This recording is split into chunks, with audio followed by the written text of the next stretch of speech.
What's up, YouTube? Mad Styles back again. This is my buddy. That's Woody. You met him before. I'm at his place in Ohio.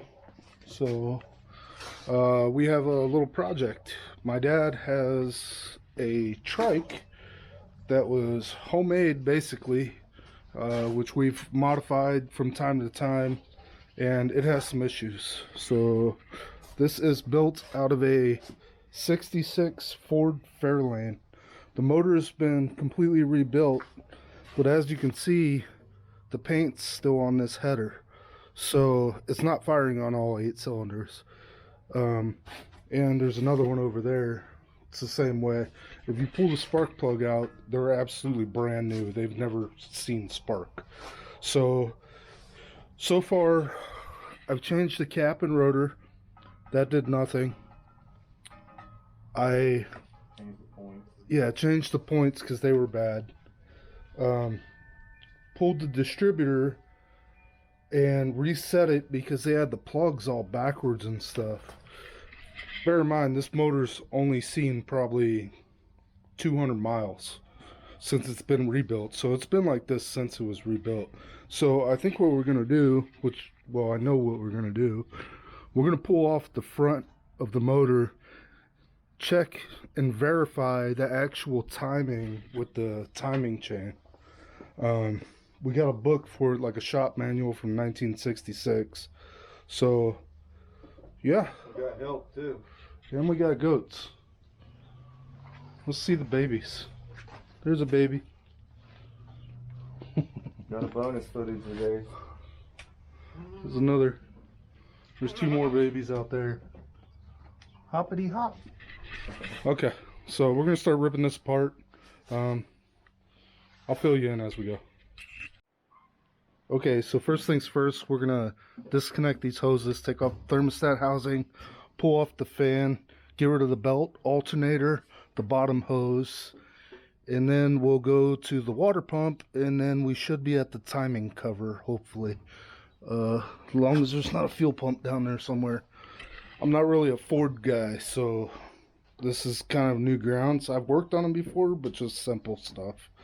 But we also have a problem with the solenoid, so we're going to replace that. But okay, let's get to it.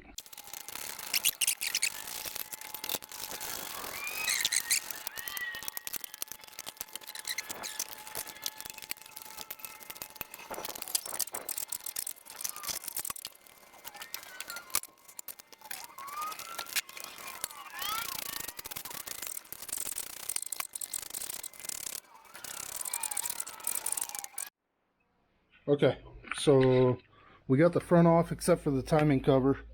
Everything worked pretty good. We didn't really have any issues. So we're gonna have to replace all these gaskets and stuff, but everything came off fairly simple. These bolts are gonna be a bitch to get to, so I'm not gonna record that. These ones should be fine. I think this oil pan bolt has to come out also. And the fuel pump has to come off.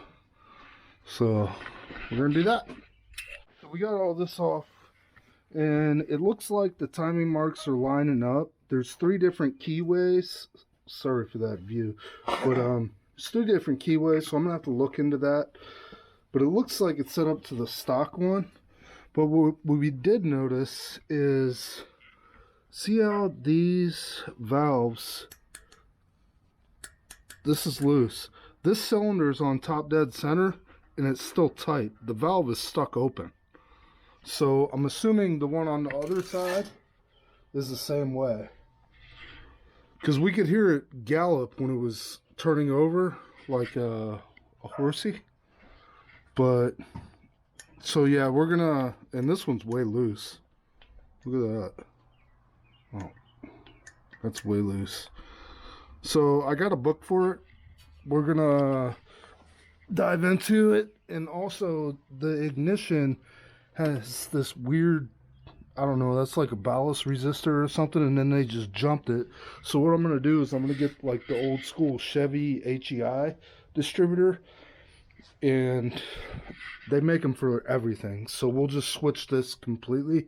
We'll get rid of that coil, and it'll just be a one-wire hookup, and we'll go from there. Yeah. Adjust all the valves. Adjust all the valves. Anything you want to say? This is part one. There'll be more. Yeah, I couldn't figure out what was going on, but it sounds like it probably is the valves doing a big part of our problem. But getting an HEI will solve a lot of issues. Yeah. Make it more functional later on. So. Yeah, and it just makes everything less complicated, because all these wires, it's like a spider web of shit that we don't know what's going on. So we're going to start fresh and go from there. But like, comment, subscribe, hang around for part 2.